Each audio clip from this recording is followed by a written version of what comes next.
for me, a retreat is a transformative travel experience. So it's a travel experience that has a certain degree of structure and intentional, meaningful experiences. It is about traveling not just without to see a new place, to go to a new location, but also traveling within. It can be a group experience, or retreats can also be solo, but they are curated, they're intentional, and they intentionally take you out of your comfort zone into learning or evolving into something new. That was today's guest, Nina Butler, who has used travel in her own life as a means for transformation, going from a high school dropout to working and sailing around the world on private yachts at 16 years old, to eventually getting a Ph.D. in philosophy, becoming a yoga instructor, and launching her business, InRetreat.co, which crafts immersive, transformative travel experiences designed to open the mind and expand the heart. Figuring out how to harness the power of travel to transform is what she does. And today, you're going to hear how you can do that for yourself as a solo traveler, or how you can facilitate a retreat for a group. It's all coming right now. So buckle up, strap in. Thanks for being here, and welcome to the Zero to Travel podcast, my friend.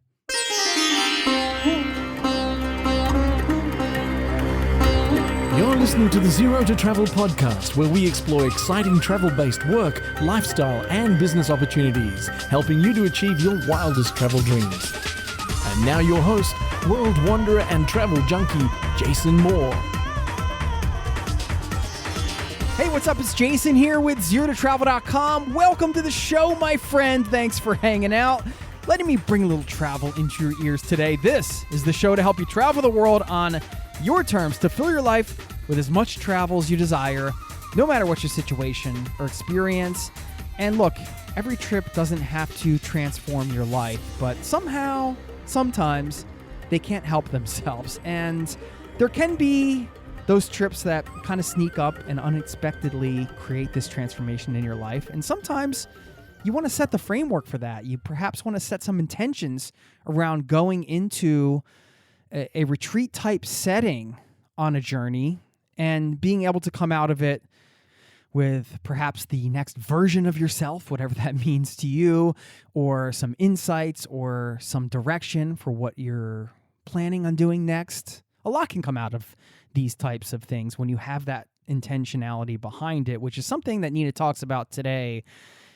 Some powerful concepts she shares in this conversation: the gap of potential and neutrality that can free you from your thoughts. We talk about fostering gratitude for difficult experiences. Just a lot going on. And Nina's story, which is amazing, as you heard at the top, going from a high school dropout to working on private yachts and traveling the world. Plenty to unpack. I know you're going to love this conversation. Stick around on the back end. I've got a trivia question. How many schools of philosophy do you think there are?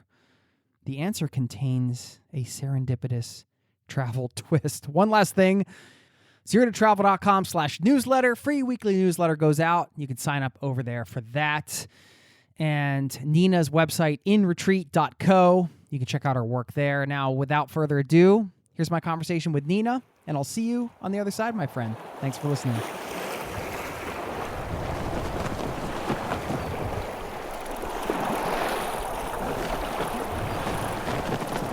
Oh, one more question. Yes. If we're talking and I realize that I've gone off on a tangent, you're obviously post-editing everything, so I can say... Oh, we love tangents here. Okay. Because I'm a tangent. I can get very carried away on one minor sideline aspect and then have to haul it back. So I can kind of say, okay, back to the question, and you can edit stuff out, right? You're going to edit. I'm not editing any of this. This is happening right now. You're actually in the show right now. You're screwed. No, I mean, you're a tangent kind of gal. We like tangents here. Okay. The thing about the podcast is there's no limit to the conversation, right? Although we do have some things to talk about today about retreats and transformative experiences in the retreat setting. The advice you're going to share here with all your experience, which we'll get into in a minute, is going to really apply to a couple different people. One, the person that wants to like plan maybe these experiences either as a business or for their friends, which is also a really cool thing to be an organizer.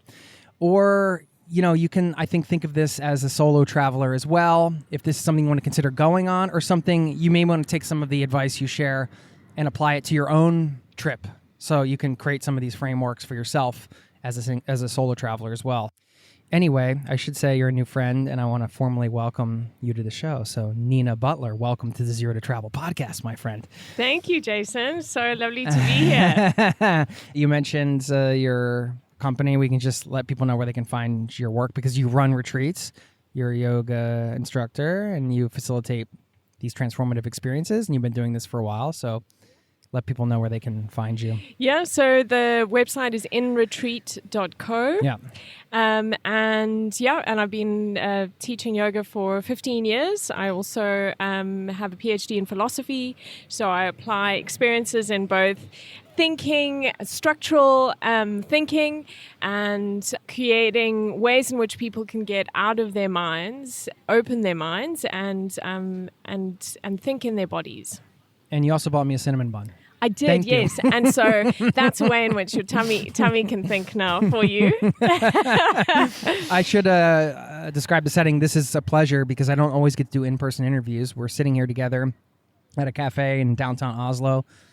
Beautiful day. It's lovely. So thank you for meeting me here. I'm sure people detect an accent. So you want to let people know where you're from because you have a really interesting, to me, as a guy who grew up in the suburbs in Philadelphia, a suburban kid, you have a really interesting background and childhood experience. So yeah. So I'm from South Africa. I grew up in a place in South Africa most people have never heard of, which is legitimately called Welkom. And it's in the middle of the country. Pretty much nothing there other than mines, gold mines, and millie fields, cornfields. Okay. And my parents are a melange between English, Irish, and Swedish immigrants to South Africa.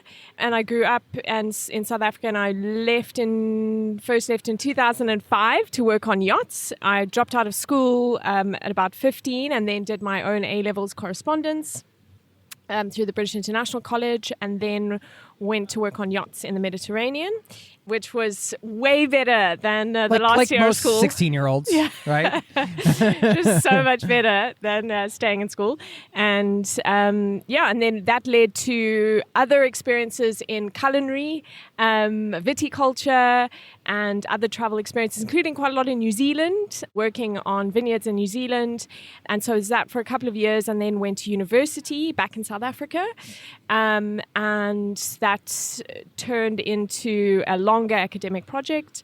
And in 2017, when I had finished with that and decided I did not take myself seriously enough to be an academic and wanted to be part of the real world, I started my own business, which was combining my love for yoga and travel, and it was enabling yoga teachers around the world to start to set up their own online business, an online platform to help them to share online videos. And I know from a post-COVID world, you're probably like, oh, wow, how original. But in 2017, there wasn't there wasn't a lot of that. So yeah, that led me to Amsterdam, to the startup world in Amsterdam.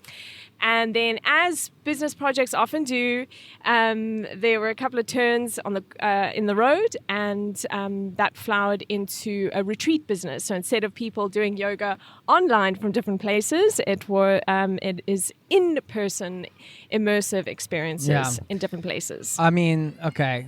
It's not every day I talk to a high school dropout who has a Ph.D. in philosophy. Is that, I mean, because you dropped out of school. How did that go over with my parents? Yeah. Terribly. Do you have any siblings? I do. I have two older brothers, and my oldest brother is very A-type, and he loved school, and I feel like it was the greatest gift he ever gave me was for him to love school and thrive at school, because the pressure by the time I because you were the third. I was the third. Yeah, that's when everybody's tired of parenting. Exactly. My parents were just like... Just slip under the radar. Exactly. Yeah, exactly. And I'm very strong-willed. So as my mother says now, you have to know your child. And there was was no point in fighting and arguing with me. And the compromise was that I did the O and A levels through the British International College, so a correspondence, so that I did get a school leaving certificate, even though I dropped out of formal school. And I was in boarding school, remember? So because my parents lived in the middle of nowhere, I was sent to an all-girls boarding school. That's kind of how it works there, right? Because I just recently met somebody from Kenya, or I don't know, all over the place, but it sounds like in some of these rural areas, it's like the only option is to kind of get sent away to school. Yeah, right? exactly. If I wasn't sent to boarding school, I would have had to do my high schooling in Afrikaans, which is not my mother tongue. Yeah, okay. And that would have been difficult. And yeah, exactly. And my parents just thought it was better for me to go to a boarding school, and they sacrificed a huge amount financially in order to do that. But how old were you when you did that? 11. So, and then you're living away from home at a school? Because I've heard some bad stories about these places. Yes. They can be really strict, and it can be traumatic. Yep. All of these things. You're away from your parents at 11 years old. Like, yeah, that's really... how was that for you? I found it incredibly difficult. Just before I was first went to boarding school, my grandmother, who was very close with, died at home. And that was a very traumatic experience.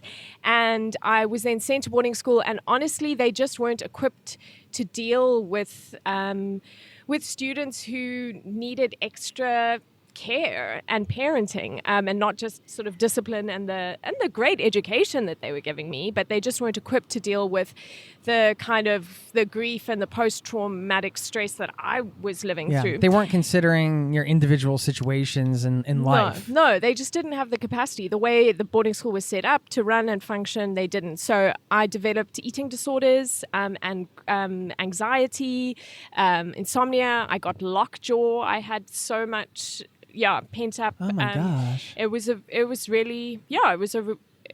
really tough time, and that was part of my motivation for leaving school, of course.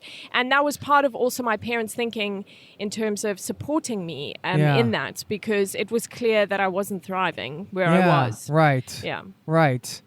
That sounds awful, actually. That sounds like something that it must still stick with you in ways. Do you think it's...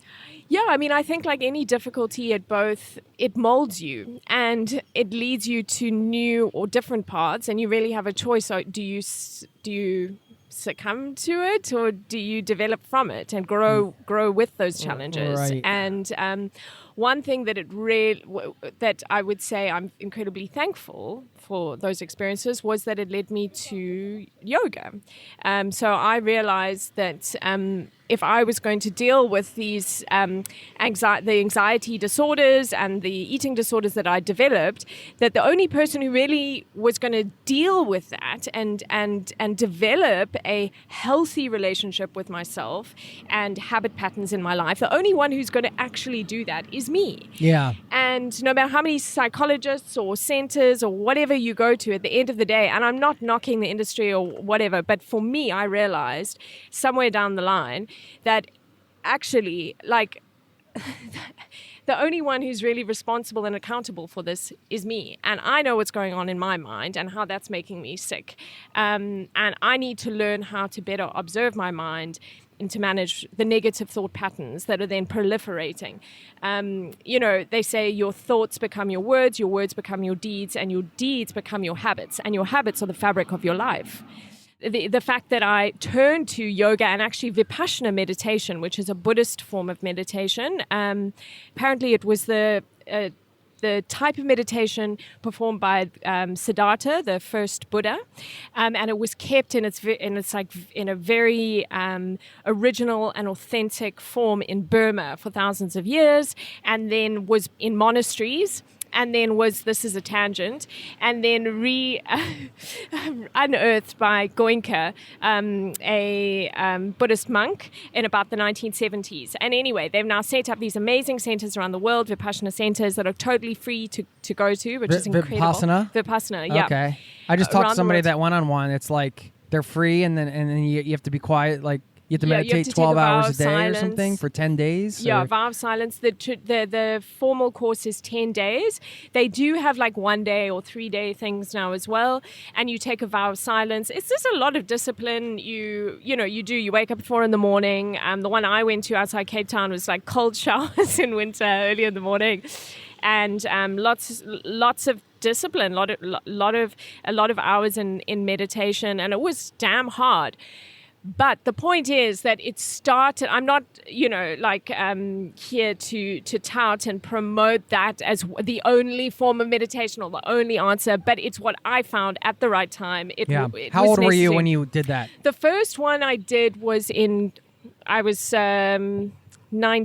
The Okay. first course I went to. And would you say that was the first experience you had where, not that you weren't aware of some of these things that happened in your past and stuff like that, but was that the thing that kind of brought it really to the forefront for you, or had you been kind of... I'd been doing yoga, I had been doing the practice of asana, physical like asana for... I'd been around it for a lot of my life because my mother did it since she was about 14. Oh, okay. She was a preggy yoga mom. And so I was very used to the idea of yoga. But in school and being a teenager, I was just like into sports and all kinds of other stuff. And so I was familiar with the practice of yoga and in a broad sense, but Vipassana was the first time that I actually started to understand what mind-body experiences were about and mind-body practices were about. And I first started to grapple with the idea of being able to observe your mind and observe your thought patterns. Being the witness, so to speak. Yes, exactly. And the gap between your thoughts and the observer. And that gap is a gap of potential. That is a gap of potential and neutrality. So it's a potential to be able to observe and therefore not be a victim to your thoughts. And so it's not about then in reverse controlling them, but about not reacting to them. There's a gap of neutrality there. And then Vipassana was the first time that I came to experience that for myself and understand that and understand what it means to observe your breath, observe your mind, and to percolate into your body, and how powerful that is for you to connect with your truth and your rhythms, your feeling, your being. Yeah, okay, yeah.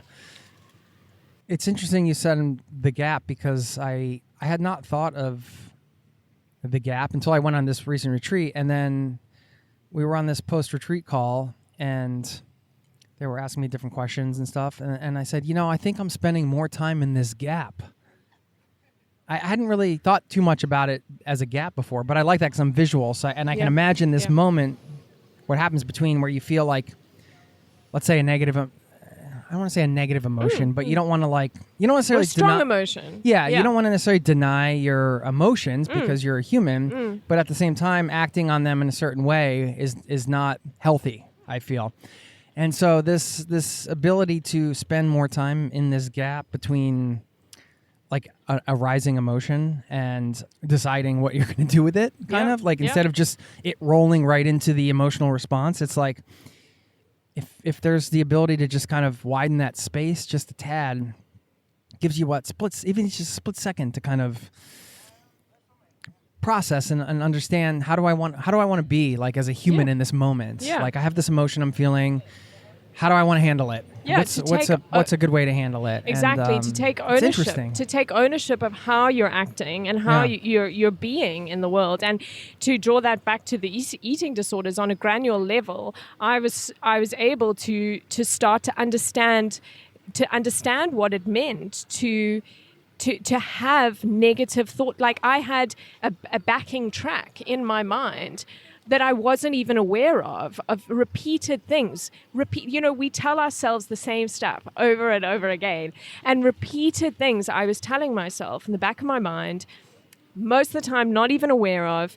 And those words, those things I was telling myself were having physical reactions in my body. So for like tightening of the chest or butterflies in the stomach, or, curling in of the shoulders. I was having physical reactions. You were noticing the loop and then noticing your physical. Noticing wow. how I was physically reacting to things I was telling myself. And those physical reactions are both like movements, muscular things happening in the body, but they're also, when I talk about like butterfly in the stomach, that's also talking about an emotion, because an emotion is both, abstract and the mental, but it's also always physical. There's always a physical change in the body. You can't feel something without it also being somewhere on your body.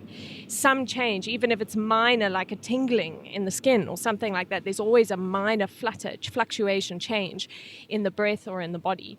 And so the practice of Vipassana for me, or any meditation, is a practice of starting to see those patterns play out and to start to understand them. And once you see them, whatever it is, I gave an example of what it was for me, it might be a different process for somebody else. But once you're able to see that, you can then isolate where you're really going wrong, where the harm is happening, like where the disjunctures are, and then you can deal with it instead of just feeling like hopeless that you've got this compulsion and this terrible loop of behavior that you can't get out of, which is what you feel like when you're in that circumstance, when you have a disorder like that, when you're ill in that way.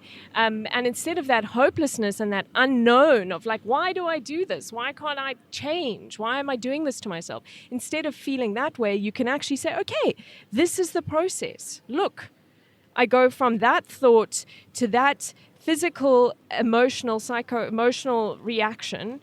And then that leads me to start to do this type of thing. And I can map it. So if I can map it, then I can understand how to practically intervene on that process. Yeah. Wow. Mapping yourself. Yeah. Bringing it back to travel. Back to travel, yes, sorry. No, it's good though. Yeah. I was going to ask you if you've ever experienced, like, I've had these moments in my life where I feel like, I'm talking 2 or 3, where I felt like something happened where there was going to be a big change in my life. And then I had like these physical sort of, what I can only describe as like an energetic reaction. I don't know if it was like a panic attack or if it's like something else. And it's happened recently. This is going to sound weird. I was trying to tell my wife, but I feel like there's like an energetic alignment going on in my body. Is that a thing? Yeah. Yeah. So can you explain like what? Give me an example of what you would. I mean, it's just like this feeling where there's a big change. Yeah. There's a transformation that's gonna really change things, and maybe like a tightness, like an anxiety, but also like it's just feeling sort of like tingly, I guess, and these types of things, and sort of unsettled in a lot of ways. Mm-hmm. Like not necessarily a good feeling, not like like I know that the transformation or the decision's right, but something's off, like in my body. Like it's like my body hasn't caught up to the decision or something. Yeah. Well, look, one thing I can say is we are all energy. That is just, on a quantum mechanical level. Right. And the That's basis, just a fact. the That's truth. a scientific it's just fact, a fact. We are pulsing, vibrating energy. We are a mass of vibrating energy, and we're more space than we are anything else.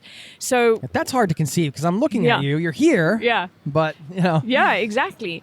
And so on a physical level, we're more water than we are like we're 70%. People say, oh, we're 70% water. True. We are like a big balloon. But if you imagine that balloon filled with water, you say 70%, but it's like 90% on a quantum mechanical level is actually just gaps between space, nothing. Right. And in an Ayurveda, which is the school of thought, the umbrella school of thought that yoga and what we know as yoga and asana arises from, you could call it traditional philosophy from the northern part of the Himalayas in India.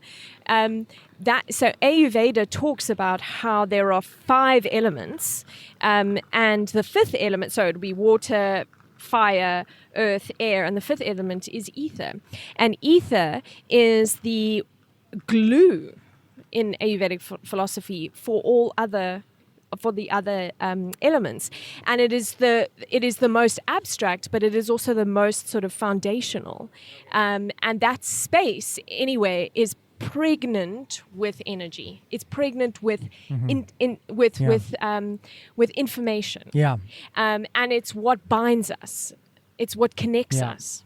If you're like, these guys are getting woo-woo here, I'll use a role example. You can tell me if this is correct. I mean, we've all been in a place where if a certain person walks in the room and the energy completely shifts, maybe in a bad way, maybe in a good way. Yeah. That's part of the glue. Absolutely. I think, Absolutely. Yeah. If there was a separation, it wouldn't feel so powerful. Absolutely. And we talk about, it's in our everyday colloquial language, we talk about vibes, good vibes. We're not vibing bad. And that's what we're talking about. We're having good vibes here. Good vibes. We're vibing here. All right. So going back to your 16-year-old self, or 15 or 16, something around there. 15, I left school, and 16, just before my 17th birthday, I went off sailing. Because I have a daughter, and I'm just thinking, oh my gosh. I mean, I don't know my 16-year-old daughter, but thinking about, okay, bye, have fun, sailing around the world at 16 years old. What? Yeah. Okay. What a learning experience, I'm sure, and for anybody curious of what the lifestyle of travel is like in that industry, what you did, like what it was like for you, and just a bit about the experience, whatever you want to share here. Maybe how I shouldn't do this. I'm doing multiple questions at once. It's okay. Yeah. I just want to hear about the experience and maybe how it impacted you. So I did a coastal skippers course in Durban on the east coast of South Africa. Why did you pick this? You could have picked anything. I know. It's very random. I wanted to travel, and I guess I probably read or saw or heard something about it being a great way to travel. Because you didn't grow up around boats or anything like that. No, I grew up in the middle of South Africa. Right. And I'd never been sailing before. Right. But I did know that I loved the ocean. And I guess, I've always had an affinity for wide open spaces, like massive vistas. And it's one of the things that I absolutely love and miss about the savannah in southern Africa is the sense of expanse where the sky just feels so huge, and you don't get that in Europe. Because you live here, we should mention. We didn't mention you live in Oslo. Exactly. Yeah. And it's just, you just don't get that feeling. And anyway, I imagined that being on a boat in the ocean would be the most extreme feeling of this endless expanse, and it is. Mm-hmm. And yes, I guess I had probably read or seen or heard somewhere that it was a great way to work and travel together, as without needing, and there's various sides of the industry. I mean, on the big yachts, you have staff, everyone from deckhands, hostesses, chefs. Have you seen the reality show? People keep on telling me about it, but I really haven't. You know what? I never binge those shows because they're garbage, but I did binge it. I forget what it's called now. It's called I don't know, Crew something or something Crew. Yeah. Anyway, yeah, it's supposed to give you because I was curious about what the experience is like because I haven't gotten to live it. So when I finished the course, I was actually immediately offered a job, and that was for a very specific reason. And that's because I had then a coastal skipper's license, so I could officially, be at the helm and skipper a sailing yacht. But I also, over the course, showed myself to be interested in and adept at cooking in the galleys of the boat. And I was on obviously the sailing course was all guys. I was the only girl on the course.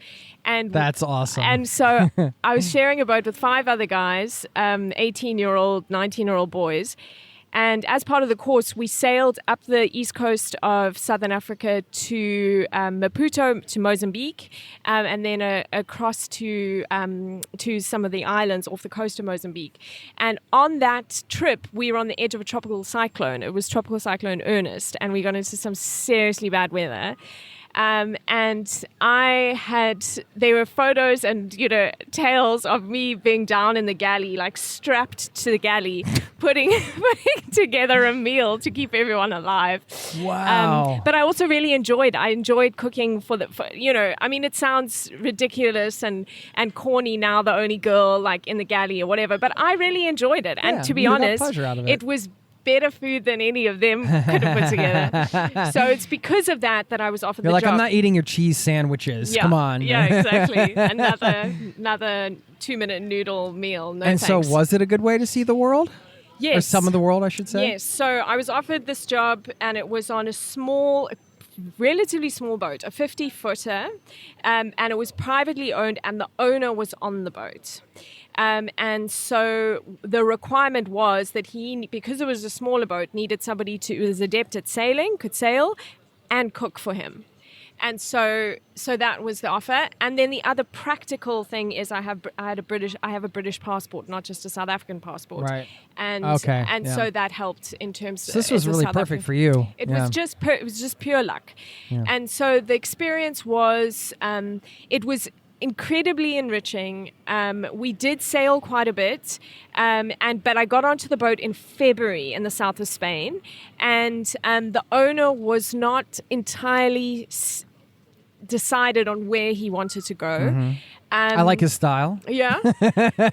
We sailed through the Straits of Gibraltar to the coast of Morocco and down the coast of Morocco for a bit of time, and then back up through along Costa del Sol, Costa Blanca, and then went to the Balearic Islands. This must have been so exciting. It was so exciting. 16-year-old. And I had a lot of autonomy, really, in terms of running the boat, which was great. So I had to learn a lot. It was good and bad. I mean, the owner was also not good at his if we were doing a longer crossing at night, I can remember being like left there doing the graveyard shift when he really should have been doing the watch.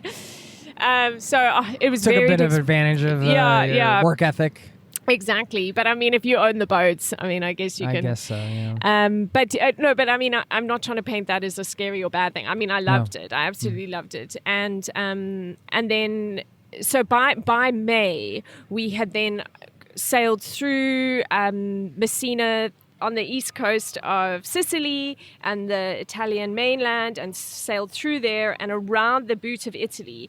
And we were in Brindisi, on the heel of the boot of Italy. And then that owner of the boat wanted to go back to the UK. I jumped ship. It's such a long story, but basically there was this beautiful Australian 60-foot custom-built Beneteau that came into the marina, and that morning South Africa and Australia had played a rugby match, and I'd managed through my broken Italian, morning being because it was played in Australia, and I managed with my broken Italian to watch the match at a ristorante nearby that was actually closed, and South Africa had won, and I saw the Australian flag, and I went over to gloat, and they were so lovely, and they were like, come on board for a Campari, and then 3 Camparis later, they were like, okay, love, you're joining us, because they heard that the owner of the first boat I was on was going back to the UK, and basically wanted to leave me to look after the boat in Brindisi for about a month or two. Yeah, okay. And I was like, oh, that's a bit boring. I want to keep on going. Don't you love serendipity like that? Exactly. And they were so lovely, and they had guests on board all the time. It was a bigger boat, and so I was doing more of the entertaining and the cooking that I loved, as well as sailing this beautiful yacht. And so you're just on the next boat and off around and we sailed across to the Adriatic coast, and we're around Croatia for about 2.5 months, and then down to the Ionian Islands, around the south of the Greek mainland and the north of the Peloponnese. We were in the Cyclades for 2.5 months, and then the Dodecanese, which are the Turkish version of the Cyclades, for two months until the end of that year. And it was amazing. Their guests were wonderful. They had owned a publishing company in Sydney for years, and then had sold their publishing company and bought this boat, and they had like a wealth of stories and good vibes and great guests. Incredible. It was but this experience is quite unique in the sense they were small boats, and that's the point I think it's important to make, is there are jobs like this where you get on and you're basically one of 2 or 3 or the only crew. Yeah.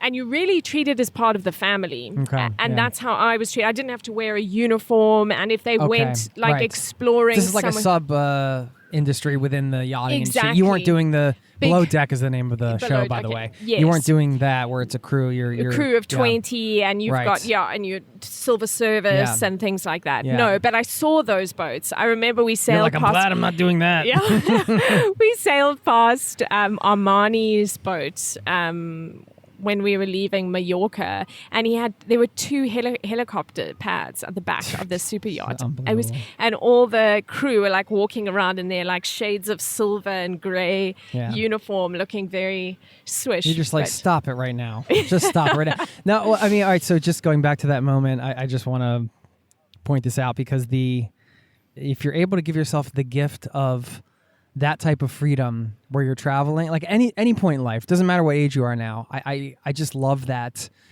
idea.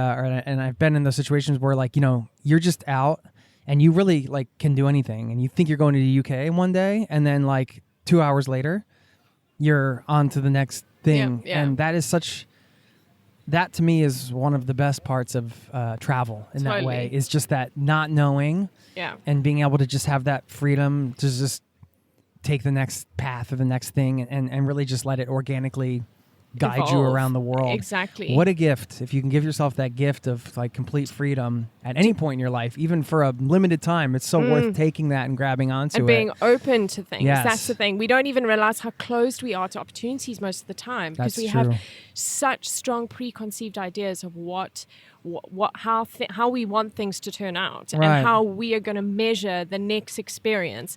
But if you let go of those expectations, this is a big yoga lesson, if you let go of those expectations and open yourself up to a new experience and just allow things to unravel moment by moment, there's magic everywhere.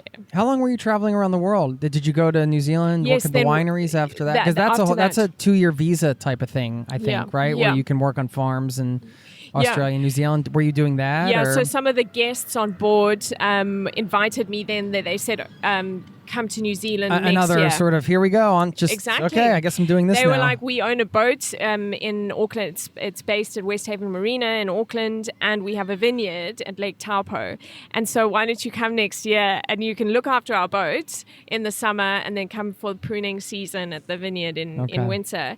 And they also had a publishing company, so I also managed, whilst I was working on the boat and looking after their boat in Auckland Marina, to do an internship in their publishing company in Auckland. So I would Okay, look after the yeah. boat in the morning, and then go for a couple of hours in the What a afternoon cool- for an intern experience with their publishing company, which was just amazing. And Yeah. and I have a love for literature and books, partly because of my upbringing, my parents, but also through that experience of the 2 amazing couples that had achieved a lot in their lives, and I really looked up to, and opened their very privileged and amazing world to me, but also loved books and ideas yeah.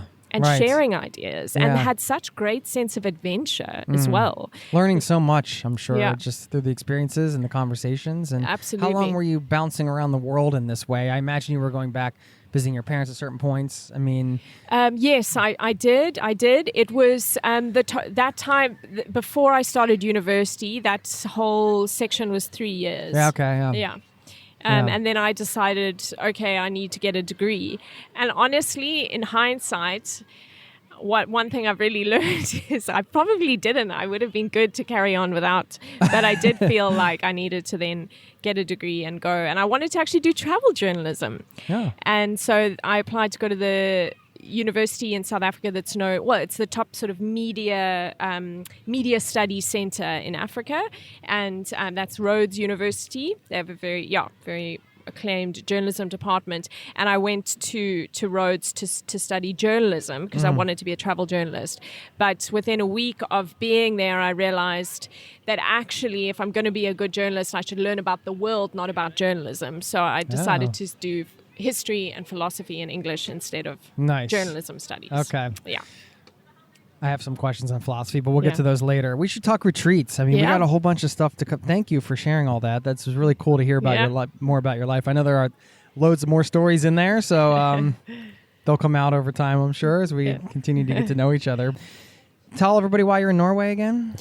I'm in Norway because, I live here. It's a very boring reason why I'm in Norway. I'm in Norway because my husband works for a Norwegian technology company. Yeah, okay. Yeah, Because he's not from exciting. here either. No, we're both South African, and Yes. we were living in Amsterdam, and then running a retreat business, I can be based anywhere. Yes. So when he was like, hey, should we move to Norway? It was...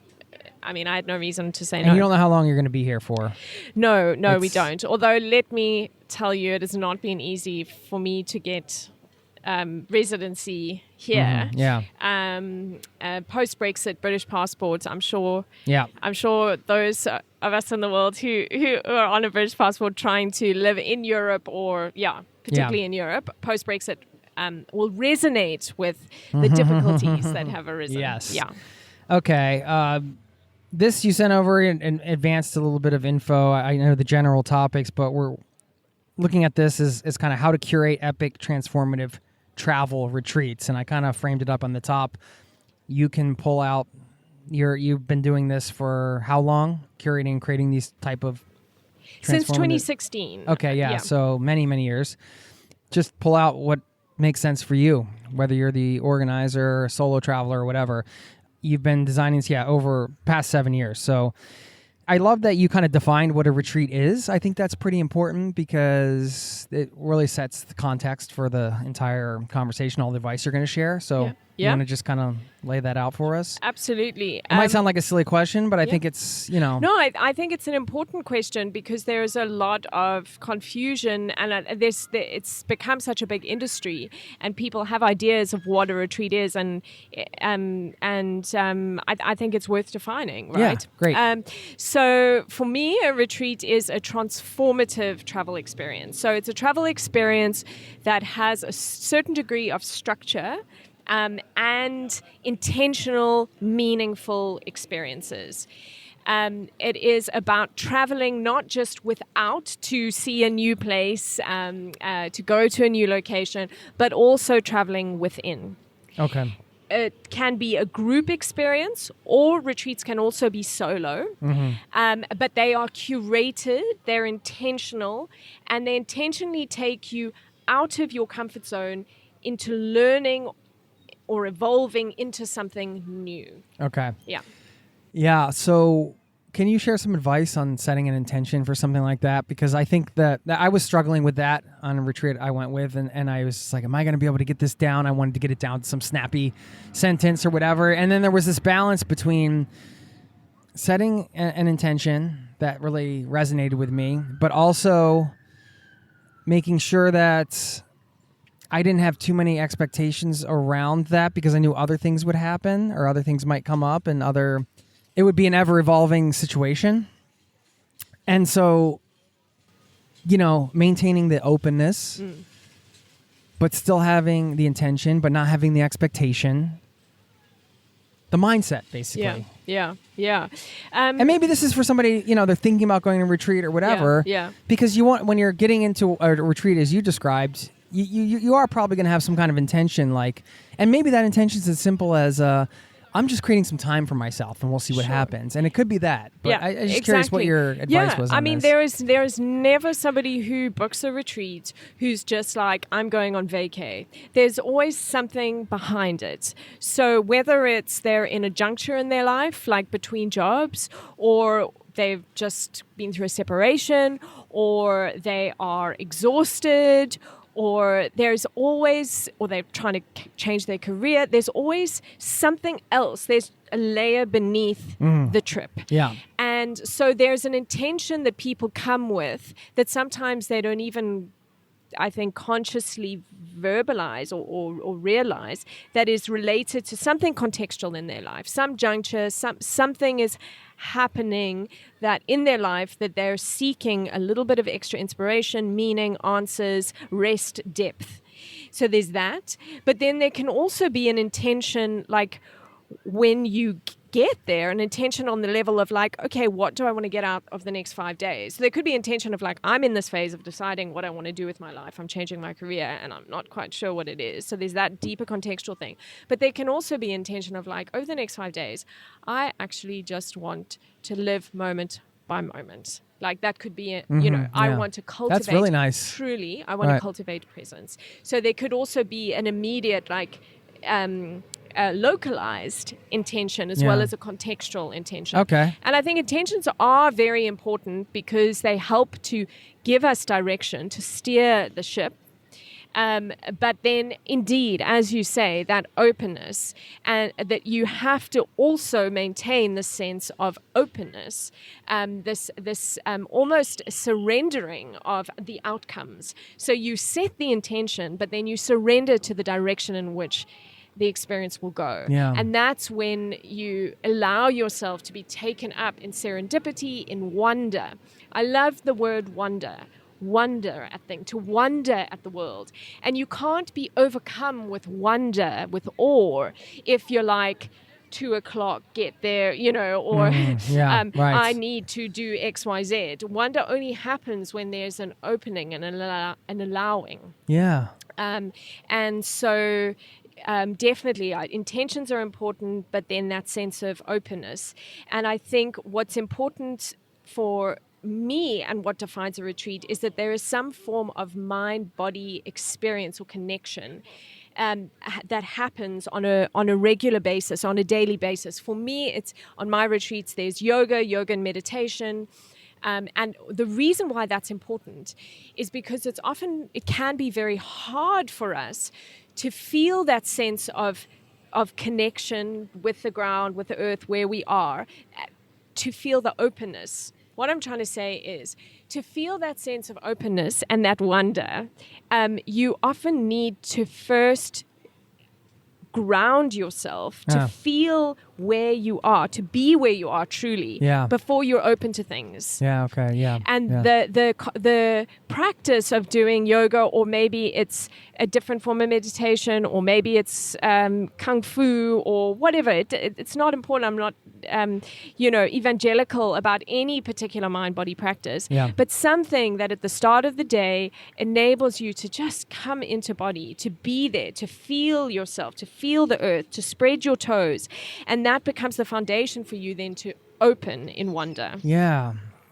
You're right. Wonder is a spectacular word. And isn't that what we live when we're living those, when we're just traveling as travelers? I feel like that the wonder opens up because we are open and we're seeing things in a new way. And the way you described sort of the intention and the grounding and sort of the aspects of that, it's really beautiful because you can do that just like today Totally. or tomorrow morning. Absolutely. You don't have to be on a retreat. I mean, be like, I'm going to live moment by moment today to the best of my ability.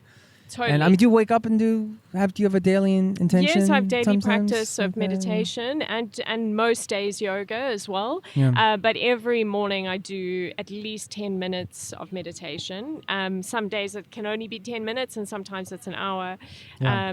I actually am not good at rules. I'm not a rule-bound, rigid person. But I always sit down. I always turn up for myself. Okay, yeah. And then I see where it goes.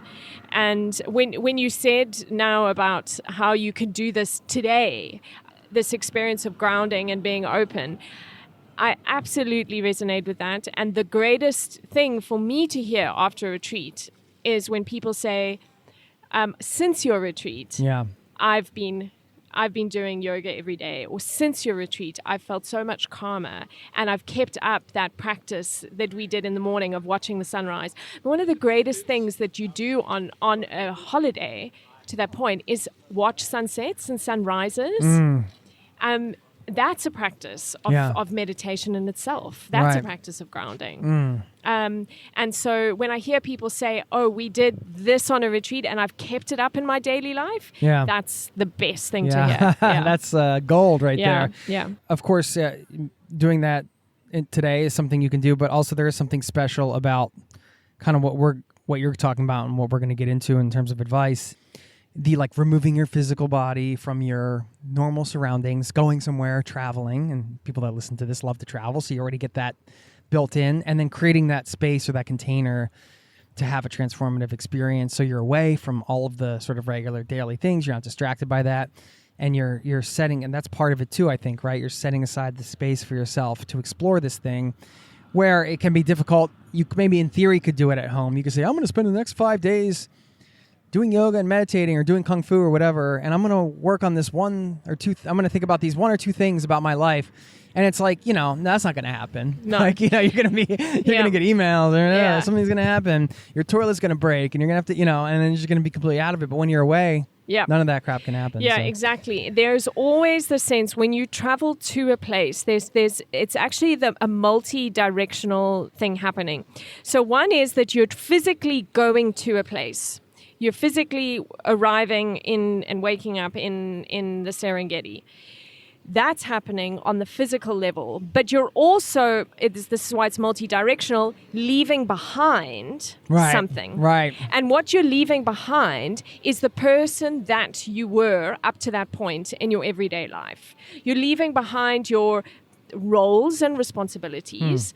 You're leaving behind your to-do lists and the things that inevitably weigh us down in the everyday life. You're leaving behind that version of yourself and you're going to somewhere new. And so you're almost like creating a blank canvas or an open container for something transformative or new to happen, because you've cleared away, you've left behind that stuff that you are in your everyday life. And if you stay where you are, yes, you can create calm, grounding, intentional weekends or whatever at home, and I think that's wonderful. But you're not leaving, you're not creating this open canvas for newness, for the evolution. And I think there's something also incredibly important about travel, which is that, and I think the biggest privilege is that you experience everyday things, a sunset, like it's the first. Yeah, right. You've seen however many thousands of sunsets, or they happen and we don't even notice them, or you've had how many dinners or cups of coffee or whatever, or met how many strangers. But when you do it in a completely new place, you have the privilege of it being and feeling like a first. And that's a childlike excitement and, again, wonder that you just can't create in your everyday life. Yeah. I love that. I agree. The ingredients that make a retreat epic and transformative, you sent over a couple talking points we can go through around the practical side of this. What are those to you? Yeah. So for me, the first is the right environment. So all of the retreats that I run are based in very beautiful nature or wilderness. Yeah. It's not that I'm against urban environments or anything like that, but for a retreat, for this deeper mind-body connect that we're talking about, there is something about a calmer nature-based environment nature that gives enables you them. all something. Exactly. I mean, it's part of our nature. Exactly. So the right calm nature-based environment. So the second super important thing is that all of the details of the trip are taken care of and organized. Travel can be exhausting and it can be stressful. And if you're worrying about the next meal or this travel, that, all the details. It's using up bandwidth that you could be using. And we can obsess about it and therefore neglect the other work that we need to and things we need to think about. Right. So all the details are taken care of and you literally can arrive and all the stuff is happening and you can focus on that important connection. Then that there is opportunity for both growth and rest. So talked about the mind-body practices. And all of the retreats I run are amazing, unique experiences and activities like the hiking or calligraphy classes or like really supping, fun activity stuff that takes you out of your comfort zone. That's exciting, but there also needs to be time for rest. Yeah. We live in such busy, productive lives, and there is a cult of productivity in our everyday, in our modern world. Yeah. And so intentional rest time, Yeah. both cool stuff and nothing time, and that's super, super important. The cult of productivity. Yeah. I like that. Get it done. It's true. And then there also need to be experiences that tie you to the place. And that's because travel is a privilege, and there are so many amazing lessons that you learn from other ways of life, other cultures, other environments, other ecosystems. And to go to a place and to say, oh, I went there for a retreat and I focused on my presence and grounding and whatever. But if you didn't do something that's specific to that place and connect with that and get to know that, well, then that's not being grounded or being authentic in your grounding. Okay. Yeah. And then the last ingredient is the wonder, the magic, the awe. Yes. Yeah. Perfect. That's a great list. Maybe this is more on the business side, but it could be if you're leading a group, friends or whatever. One of the questions you put out is, what does it mean to lead or guide a retreat? What are the type of things that can go wrong? And we're going to ask you about how you design them and price them if you do want to get into the retreat business, and that might be just a small subset of people listening, but I'm curious I'm always curious about business aspects of things, and also sometimes when you hear those things, even if it's a different industry, you can still take some things from it and apply them to your own thing.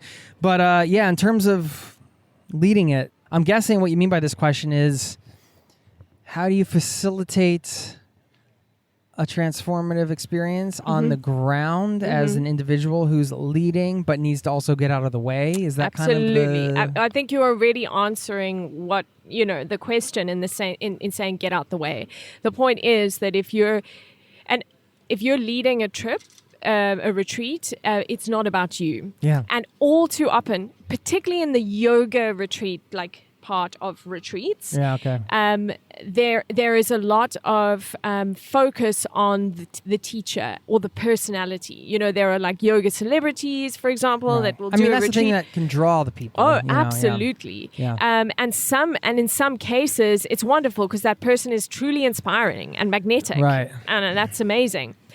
But it's important that if you're leading a group, even if you are that magnetic celebrity person, that you know how to get out of the way so that people have the capacity not just to mirror you, to mimic you, but to find their groove and to find their personal evolution, not just to follow yours. Right. And so it's very important to know how to switch off and be part of the group and not in front of the group. Yeah, right. To be participant. Okay, yeah. And it's also very important to acknowledge that you are not there to fix people. So there is a perception of retreats that people have that you sort of go on there to like sort out a problem or whatever. And that's absolutely not ever my approach. I'm not a psychologist or, I'm not there. That's definitely never the intention and not something that's promoted. It's about creating an environment that enables people to grow and answer things for themselves. Yeah. And that's a very big difference. And then another big thing is compassion. One constant thing. Every retreat I do, I always am struck by how people surprise you. You can never, ever read a book by its cover. Constantly, people will surprise you. And you just never know what kind of they're going through, right? Right. And so you have to have that compassion. You can't write people off. You got to let people be who they are and have a compassion for that so that they find a home within the group dynamic.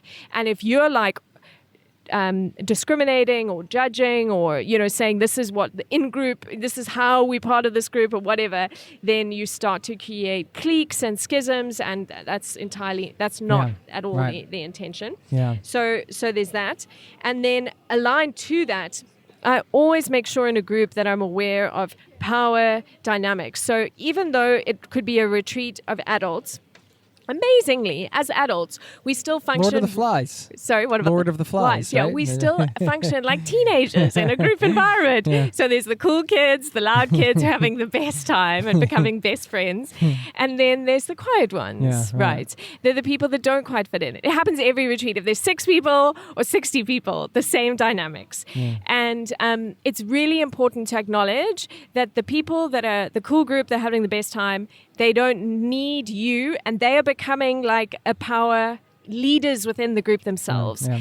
And you have to align yourself with the people that are on the side of that. And you've got to, and when I say align yourself, I mean, if you're leading a group, you are holding a position of power, and those people that become loud and set the tone and are love, and I don't mean it in a negative way, they're having an amazing time, and that's wonderful. They become a center of power as well. And so you can't hang out with those people in a basic, to put it basically, like you've got to make sure you have to that you're balance it out. sensitive, sensitive to how power works in a group of humans, even though we're adults, Right. and to tend to people that are a bit quiet, because some people who are on the margins are comfortable in that, and they love that, and they embrace that, and that's great. Yeah. But sometimes they're uncomfortable in that. Yeah. Right. And then you've got to be sensitive to it. It's a lot to balance. Yeah. Yeah. By the end of these, are you pretty tired? Well, the last thing I was going to say is you've got to have fun, and that's energizing. Yes. So I put in a lot of work before the retreat starts. That's where all the hard work happens. Yeah. So that when the retreat begins, I have the time and peace of mind to have fun. Yeah. Because if I'm always running around trying to organize stuff, then particularly the A types in the group are going to be like, oh, I should be working too, or you set a tone of anxiety, or you're then not participating. Right. in it. And so, yes, a very, very important thing is to have fun. Okay. That sounds, I could do that. Yeah. Give us just destination wise. Yeah. Give me your 2 or 3 favorite places, even 1 or 2 experiences that just come right to your head where it's it was just so magical in so many ways. So the retreat that comes to mind first is in Kenya. So look, first of all, I have to say I am biased. Africa is my home. Yeah. So I'm biased, but this trip is just so mind-blowing. It's over 2 locations. The first is Amboseli National Park, which is this huge UNESCO protected wilderness area beneath Mount Kilimanjaro, which is the highest peak in Africa. And so the whole of this wilderness area that has it's a Big 5 reserve, so Big 5 animals. When you are viewing on your safari and viewing the animals, the backdrop is the snow-capped peak of Mount Kilimanjaro. So that in itself is just so lame. So wow. So lame. And so to get there, you've got to get in these small. So it begins in Nairobi, and to get there, you've got to get in these small 8-seater propeller safari planes. And so the guests arrive, and I go sort of a day early. And when they touch down on this airstrip beneath Mount Kilimanjaro, I'm waiting there with the safari guides. They touch down the small propeller plane, and there's elephant, giraffe around Mount Kilimanjaro, and the adventure begins. Yeah. And it is first part of the trip is there, and the bush safari, incredible animal sightings. We also do. I don't want to give away too many. There's special moments that are weaved in, surprises. Yeah. You have to surprise and delight. Yeah, right? Exactly. Yeah. So these awesome surprises, and then we go from there to the Indian Ocean coast, so the Kenyan coastline, which is Indian Ocean is year-round warm water. It's paradise, white sand beaches, azure water, a place called Watamu. which has a UNESCO-protected mangrove estuary. And we stay in a place called Watamhu Treehouse, which is a hand-built treehouse tower. With the top of the treehouse tower is circular, and that's the yoga room, and it has 360-degree views of this white sand beach, which is like 2 minutes walk down. How do you find these places? And the mangrove estuary. So that's your secret sauce, right? That is. So most of the locations that the retreats are at are through trips that I've done and places I've sought out and discovered. Yeah. And it's kind of like one of those things, the more you do it, the more you get a knack for like finding them. And it's the most exciting part of the business is being like, oh, I'm now scouting a place. Yeah, right. And I'll like put my ear to the ground, you know, and I'll hear something. Like recently I was in Zimbabwe looking for a location in Zimbabwe, and I'm looking at a place near Vic Falls, and there's this incredible lodge called Matetsi, which has got amazing mix of conservation and community experiences as well as the Big Five, and it's at Victoria Falls, and it just like through the through the airwaves hear about just places that are doing something out of the ordinary, and so all of the locations that the retreats are at are unique and exceptional. None of them are the run of the mill. That's not interesting to me, and that also doesn't, back to the point, inspire awe and wonder, because you've seen it before, you've done it before, and so all of them are like, holy what? Wow. Yeah. Okay. Well, I mean, we'll link up to your site and everything so people can check them out, of course. I'm ready to head to the airport right now, actually, hearing that. Let's go to Kenya. Let's go to Kenya. All right. Well, speaking of the business side of this, how do you, and I'm really curious about this, start like trying to plan some retreats in Norway, and I got some thought about, listeners out there. Maybe we can put something together. It'd be pretty fun. All of us come together. Well, maybe not all of us, but a group of us come together somewhere and have one of these experiences together. I think it would be really nice. So if you're interested in that, reach out because we can organize that. How would you kind of figure out packaging this kind of thing and pricing it? And I mean, you don't have to, give away all your secrets or whatever.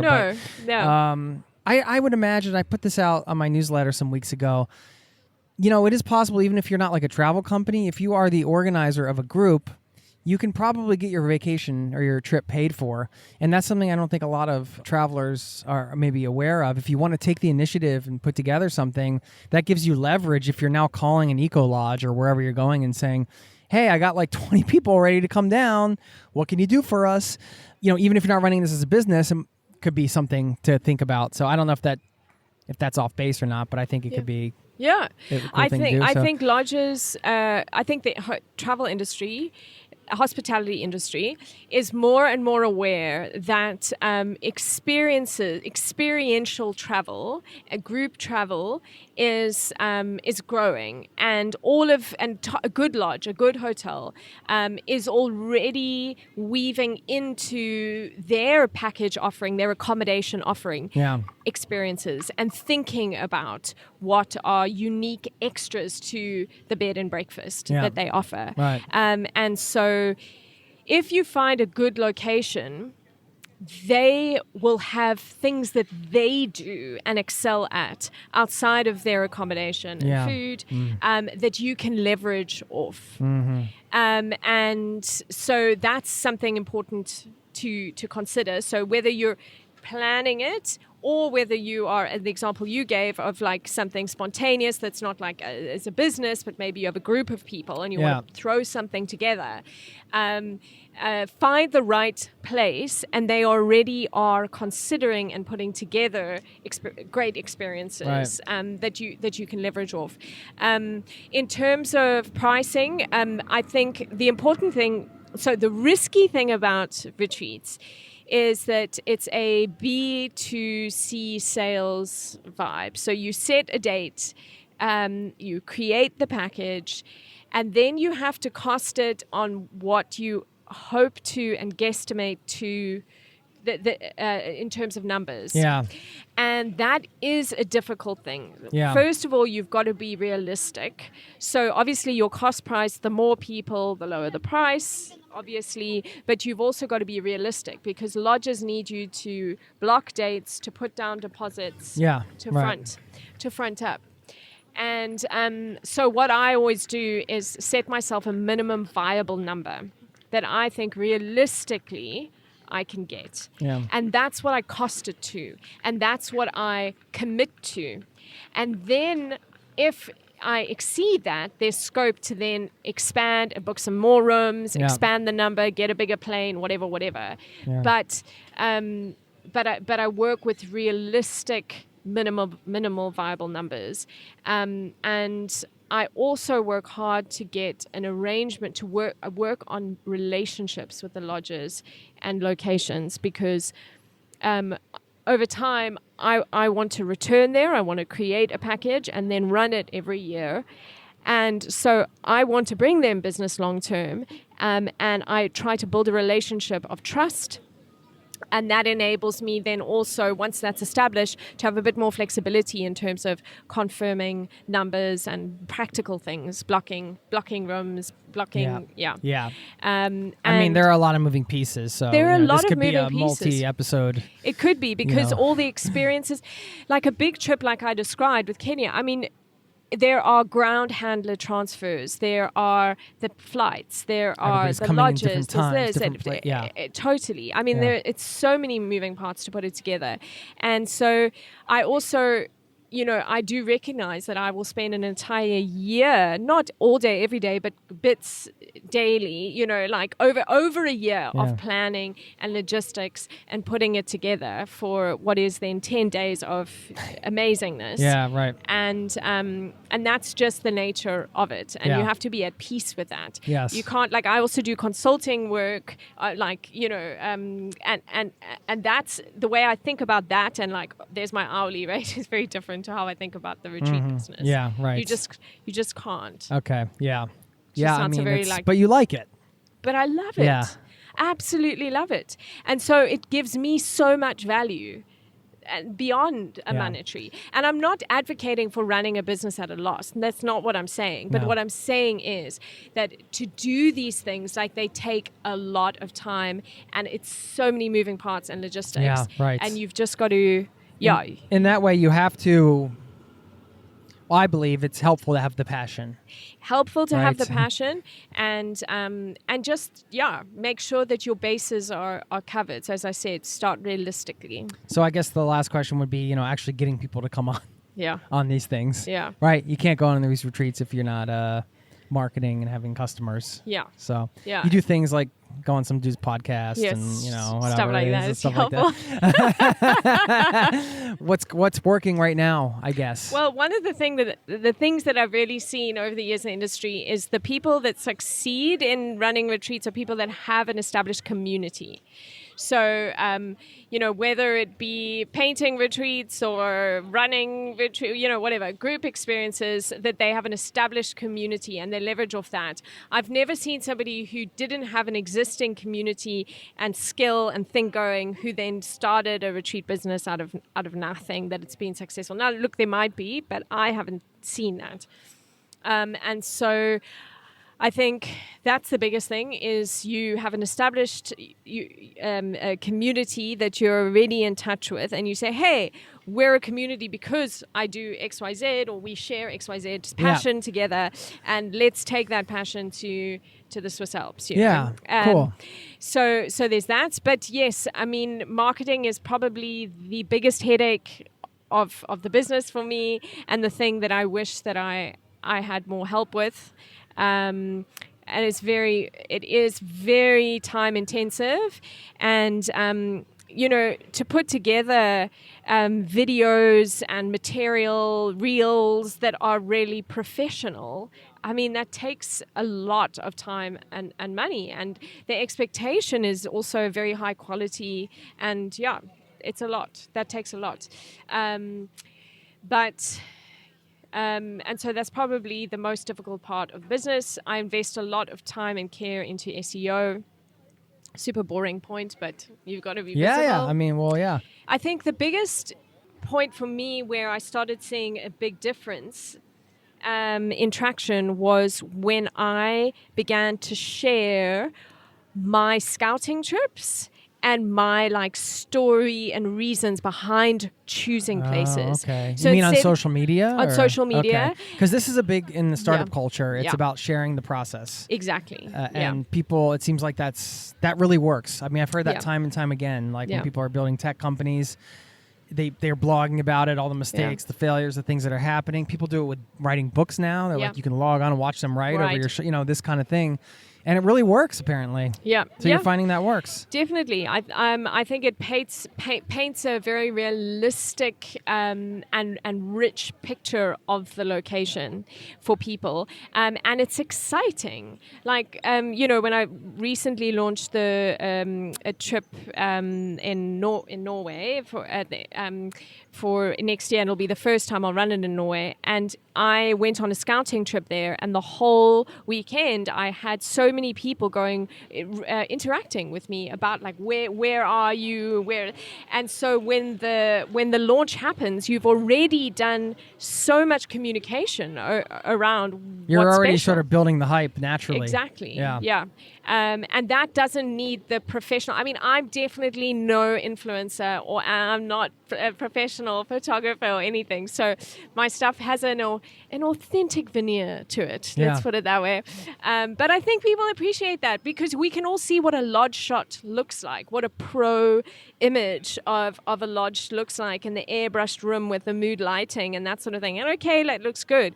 But what does it tell you about the experience you're going to have when you're there? Yeah, right. And I think people are concerned with that. And then the most powerful thing is word of mouth. Undeniably. Yeah. So you just got to start and get going and build and stick with it. I'm not going to pretend like this has been easy or it's just like, I put out a retreat and it's sold out. Yeah. No way. I've had so many moments where I've been like, I can't go on. Like, I can't do this anymore. It's so hard. Why won't anyone buy my retreats? I've had so many moments like that.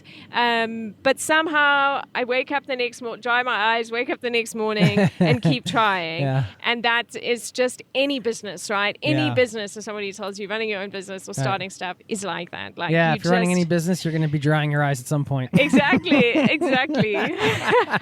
And just but I mean, that could be choosing- for any job and Exactly. anything, right? And just choosing to go on, pick yourself up and keep going and keep building. And that's the word of mouth. 'Cause rock then you on. keep Yeah. going. We're just high-fiving for that one. It's firing me up over here, Nina.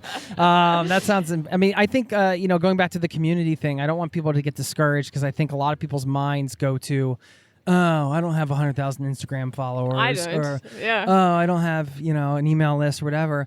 But, communities all around us. It can be as simple as starting a meetup in your hometown or your city around like a certain topic and then just growing a community right there where you live. Like, it doesn't have to be, I just want people to, I just kind of want to point that out because I feel like you can get discouraged. Yes, when, and when I say community, I absolutely don't mean that no, you're I was already like an egg in an Instagram celeb vibe. I mean, absolutely not. And your community could even be your coworkers, right? Exactly. Yeah. We're a bunch of corporate folks. We just want to. We all love hiking. Let's figure something out. And I've got an here. office. I work for this big corporate, and I've got an office of 400 people, and at least 20 of them I know legitimate. I know that they've got the budget, and I know when we all take leave.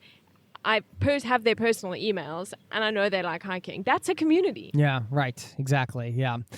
Even though you got the wet eyes sometimes and all the craziness. I mean, you've been doing this for quite a long time, and you're still rocking and rolling. Yeah, even through COVID. We're going to be talking retreats after we'll probably continue this conversation. I think we covered most of the sort of core things we wanted to cover on the retreat side of things, right? So tell me about your philosophy of life. No, I'm kidding. But now you mentioned the Ph.D. in philosophy, and I'm just curious, what did you take from studying philosophy? What did that give you? A love for ideas.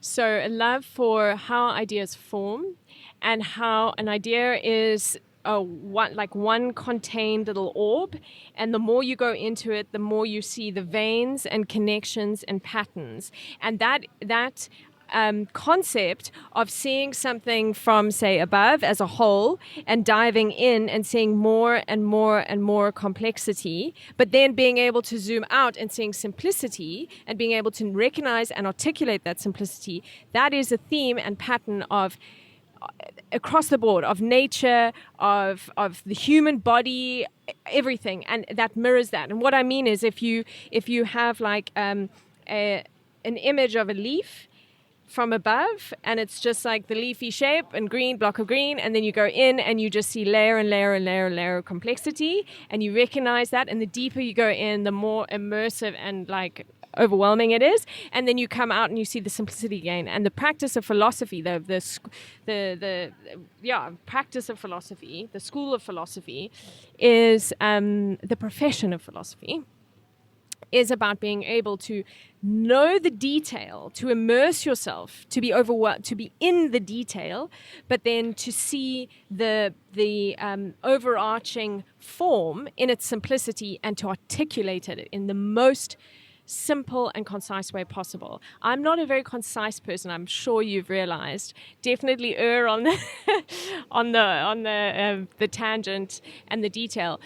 But and that's why philosophy was actually very difficult for me, and why I stuck with it, because it forces you towards simplicity, to essence. Yeah. And in that way, it's also an art form, right? Because art is like that too. Yeah, right. There's beauty and simplicity. Mathematics is like that as well. There's a whole, 600 pages in an equation, and then you put it down into 4 E or 5 equals MC squared. I mean, essence is a great word. We want to articulate using words the ideas, concepts, things we see, but they can't always do it justice, right? Because it's still a finite thing. Words are still a finite thing. Our ability to express them is still a finite thing. And sometimes, and some of them are constructs, right? A lot of it's like, you hear about this in different cultures. It's like, well, in this culture, like this concept of beauty or what, I'm just throwing a random one out there, but and I wish, these are the kind of things I wish I had at the top of my head, like these anecdotes where I could be like, well, in the Swahili, or whatever, and like the Australian, I don't have like an actual story, but I know that in some cultures, certain things aren't recognized as the same way they are in other cultures, or this adjective doesn't exist, or they have this thing that describes this thing. Yeah. And of course that changes the thought process of the person that is within that culture. So there is no one universal reality, of course. But this idea of articulating the world, interpreting it, sharing it, I mean, that's what makes people so interesting and unique, right? Because we all have these different backgrounds and we all unpack these things in different ways. And that's why I love these conversations so much. Yeah. And I've loved this one with you. Yeah, I've loved it too. Absolutely. But to your point about different cultures and perspectives, I mean, An example. Give me one. An example. Please. Save me here. On the west coast of South Africa, there's a community there that for them a sign of beauty is missing front teeth in women. There you go. Yeah. And it's a real sign of beauty. Yeah. Now, in every other culture that I have come across globally, both indigenous or modern, urbanized, like in urban areas, it's a sign of meth addiction. Yeah, exactly. It's not. It's a pretty unique sign of beauty or perception on beauty. And so when you encounter something like that, it's almost like to wrap your mind around, like, how could you possibly think that's beautiful? But it's so important to encounter those differences like that, because it underscores the point that we have a veneer or perspective on reality, and that is actually more informative than the reality itself. And the reality itself is actually being crafted and written and created through that veneer, moment to moment. Right. And that's so important also now, these global, we talk about, the conflicts and the divide globally between conservative and populist views and liberal or leftist views, and these, like in the US, and these schisms in society. And at base, what you have is two groups of people saying, but I don't get it. Why don't you see what I see? Like, it's not... why do you value that? Why don't you see what I'm telling you is valuable?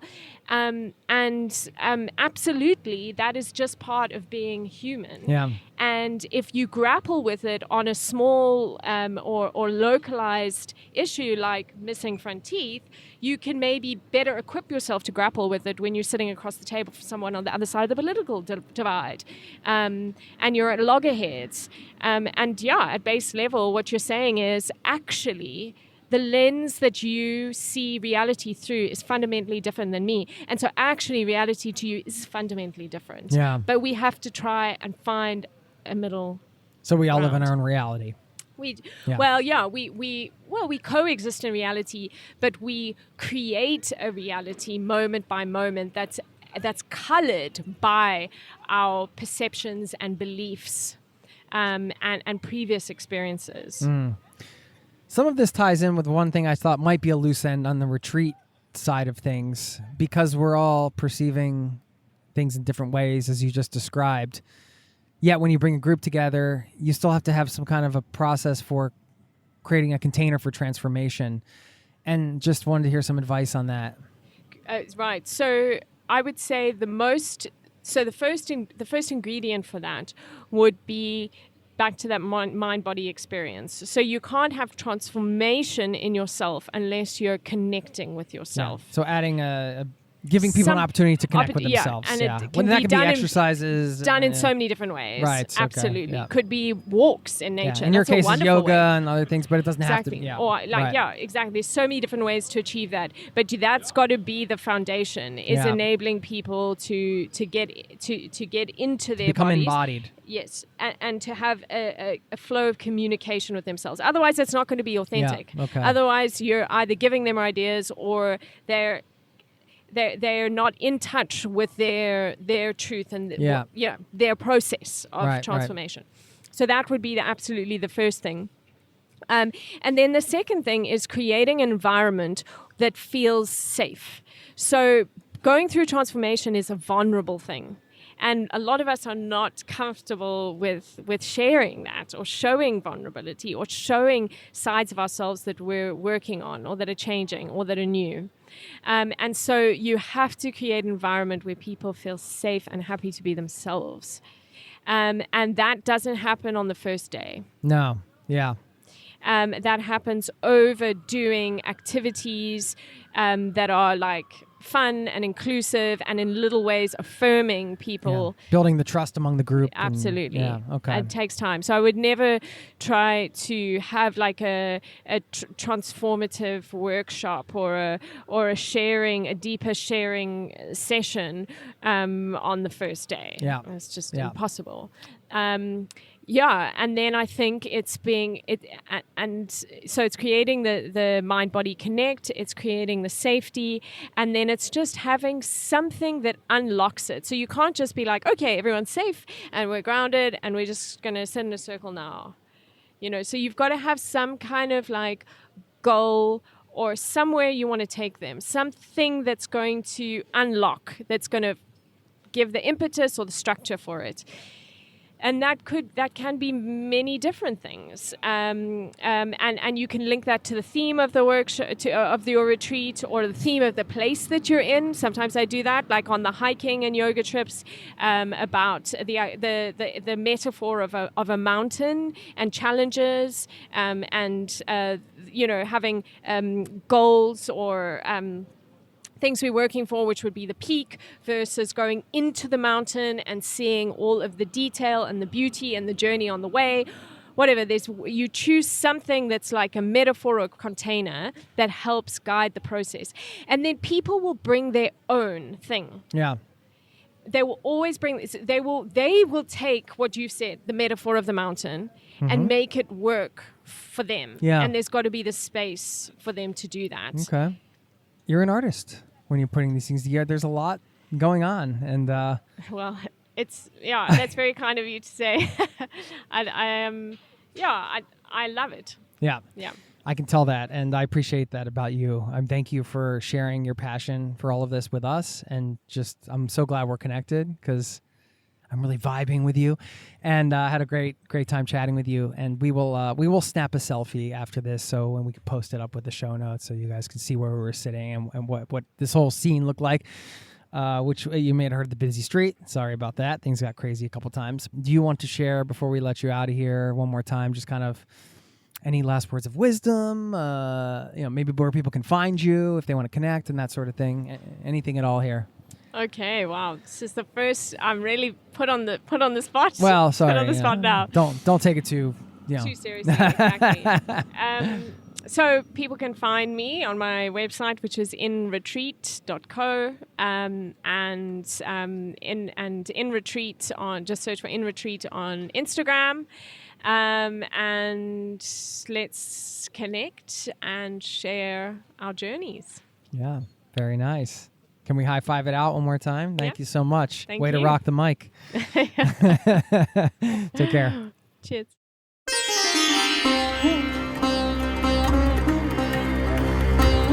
Go. Thank you to Nina Butler for stopping by the show, meeting up in person to do that. What a great time we had, and I love that she lives right here in Oslo, where I'm based. Check out our company, InRetreat.co, if you want to learn more about some of the stuff she's doing over there. At the top, I mentioned this trivia question. How many schools of philosophy are there? Okay, this is according to Wikipedia, which had a page with a list of schools of philosophy. So I dropped them into a spreadsheet, and it turns out, as of right now at least, there are 193, according to this page. Probably more, probably less, if you look at different resources. 193, also, you may recognize that number, the number of United Nations member states, 193. So there's the travel serendipity there. Okay. I will let you rock on with your day. I wonder, did this show inspire you today? You thinking about crafting a retreat for yourself, perhaps for others? It's a fun thing to do. I've been on retreats. I have been in those situations where I've traveled to have some kind of transformation. And, I think the trick is to go in with an open mind and not put too much pressure on that transformation. Just let it come organically. That's how I'll wrap this up. The lessons that come from travel, I think they have to just flow freely to us, and we need a little time afterwards to process them. And even from my last retreat, which you might have heard on this podcast, I still am processing those lessons. So it's a never-ending thing. Let's just all enjoy the journey. Speaking of enjoying the journey, I'll leave you with a quote. Is it going to be about enjoying the journey? I don't know, because I'm pulling it out of the quote drawer, and you never know what you're going to get. Oh, okay. This one's from Yoga Bhajan, who said, body is not all, mind is not all, spirit is not all. All three make sense. That was quite serendipitous right there, pulling that one out to wrap this one up. Perfect. Thanks for listening, and I'll see you next time. Peace and love to you and yours. Cheers. This podcast has been brought to you by